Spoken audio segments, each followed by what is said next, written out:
Cyclone Garance intensifying, a new storm heading for the Mascarene Islands.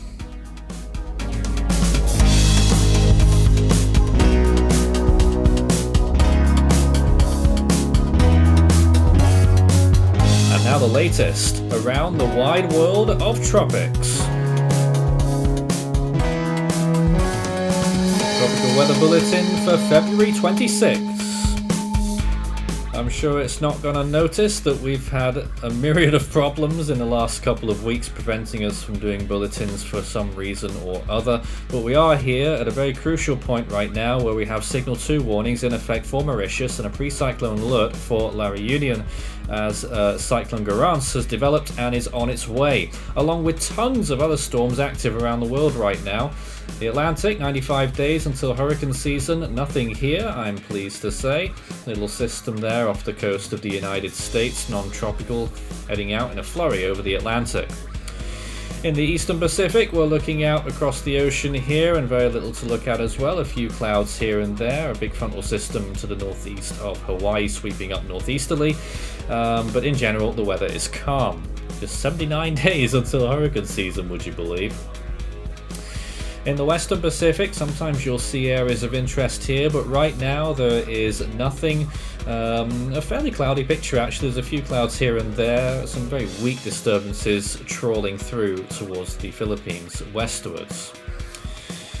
And in the North Indian Ocean, this is how things are looking right now, relatively calm as well. There is a little disturbance there in the southeastern part of the Bay of Bengal, which will be moving slowly westwards, producing some significant rainfall over the Andaman Islands, but not much else. So all the action is in the southern hemisphere, and we've had so many storms so far this year down there. We've had 18, and here's the latest, 23S, another tropical storm there as well. That could be heading towards Madagascar, southern Madagascar, being impacted by that system possibly over the weekend. But Garance earlier in the week, Thursday, Friday possibly, or sooner, affecting Mauritius and Réunion. Bianca moving off towards the south, that's dying off now. Wind shear is really getting to it. Alfred is the one to watch in the Australian region. That could be heading towards Queensland late on in the weekend into early next week for a possible landfall. Category 1 already right now, and possibly getting towards Category 2. But the main one that we're looking at right now is Garance. It's the biggest threat, the most prominent threat. 176 kilometers from Tromelin, the tiny island of Mauritius, to the northwest of the main islands. 326 kilometers from Antanambe in Madagascar. 582 from Réunion, 649 from Mauritius, and 838 from Mananjari, also in Madagascar.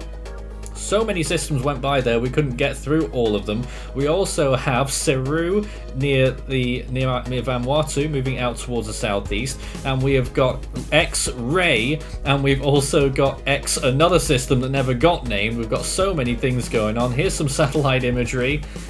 So first of all, we're looking at this session, a small amount of images stitched together as we're just starting to get them all together here for 23S, that western system there that's in the Mozambique Channel, already affecting parts of Mozambique there with some cloud cover and some rainfall. Madagascar as well, the southern part of Madagascar will be getting lots of rainfall from that. Now here is Garance there. You can really start to appreciate now how small it is as we look at this satellite imagery here, blowing up some large cloud tops there near the center. And here's the view from the Mascarene Islands, looking towards the northwest there. You can already see it starting to get a tight core sorted out, and maybe even starting to get the early inklings of an eye wall looking at those frames too. Not sure yet, but certainly this storm could be well on its way, and indeed models are signaling that it could potentially rapidly intensify as it remains small, compact, and potentially dangerous. Now this is Alfred over in the Coral Sea. You can start to see there on these first visible images of the day towards the southeastern side, maybe still a little bit of a gap there in that potential eye that's trying to formulate. Indeed, it does look that way actually. But it really is trying to shore up that eye wall. Hasn't made it yet. That's the only thing really stopping Alfred from intensifying much more substantially. Look at those cloud tops, well into the minus 90s, approaching minus 100 in fact in one or two of those hot towers. And here's the view from Mackay radar in Queensland, looking out towards the northeast there. You can see some of the outer bands of Alfred.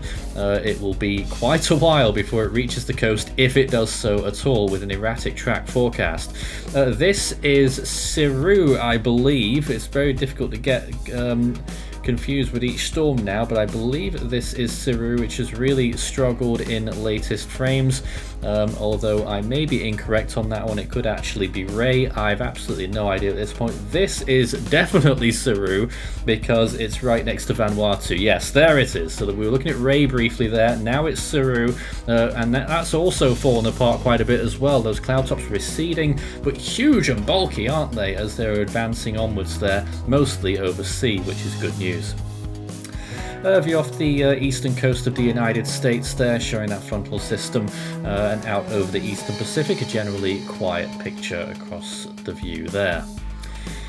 I think next we'll be switching to the western Pacific, another view there a little bit more closer in, showing some of that cloud cover around the Philippines and general high cirrus mainly across the whole ocean. There's a wide shot of the Australian region. You can see what's left of Bianca on the left hand side as well, really starting to weaken, wind shear really getting to it. Alfred there on the right hand side and Cyru to its east. There it is now on the left hand side. What's left of Ray down towards the middle and towards the right there, that other system that we've been watching as well. Oh, what a mess. Well, sea surface temperatures across the Atlantic are starting to build back up a little bit off the northern islands of the Greater Antilles. You can see those temperatures starting to get up to around 26 degrees again. The western Pacific also throwing up a decent amount of warm waters even in this quiet time of the year, with temperatures pushing 28 plus in the Micronesian island region. Southwest Indian Ocean, a few spots there still touching 30 degrees Celsius. Around Mauritius and Réunion, around 28 to 29 degrees at least. The Mozambique Channel also looking very good. Off the coast of Western Australia, very warm in the immediate region off the coast, stretching all the way around the top end into the Gulf of Carpentaria, over 30 degrees Celsius. One or two spots near Groot Island also getting near 32. Where Alfred is, it's around 28 to 29 degrees. Compared to average, it is quite a bit above average in almost all of the areas that matter in the southern hemisphere. The biggest hotspots there being off the west coast of Western Australia, which of course breeded a few strong cyclones. Western Pacific also showing a significant area off from the Philippines through Guam and the Mariana Islands. And apart from that, it's just the general pattern there of a neutral configuration, possibly warm neutral on the way. Oceanic heat content is still looking quite decent actually in parts of the western Pacific, and even one or two spots in the eastern Pacific already, so far away from the start of hurricane season. Much better than what it has been in other years previously, but obviously it doesn't tell us very much about what's to come. In the southern hemisphere, South Pacific at least, you can still see quite a lot of energy down there into the Coral Sea. Alfred will be over the best of it right now. It will start to decrease a little bit, and towards Fiji and Vanuatu as well, looking pretty good. So let's take a look at the fabled computer models. So we're looking at both of those Southwest Indian Ocean systems, little and large right there. Little is stronger, large is possibly more impactful overall, widespread. But Garance on the right hand side, watch it again there as it plows into Réunion, really rapidly intensifies at the last minute there and then rapidly weakens as it reaches land. And then of course 23S, really like a tire there, really rolling around the southwestern tip of Madagascar, dumping huge amounts of rain, I may add. There's the three systems in the South Pacific. Alfred will be the main one. Cyru is pretty much done affecting any land areas. So looking at Alfred, holding on just about to Category 1 hurricane equivalent on the Saffir-Simpson scale, Category 2 or 3 Australian scale.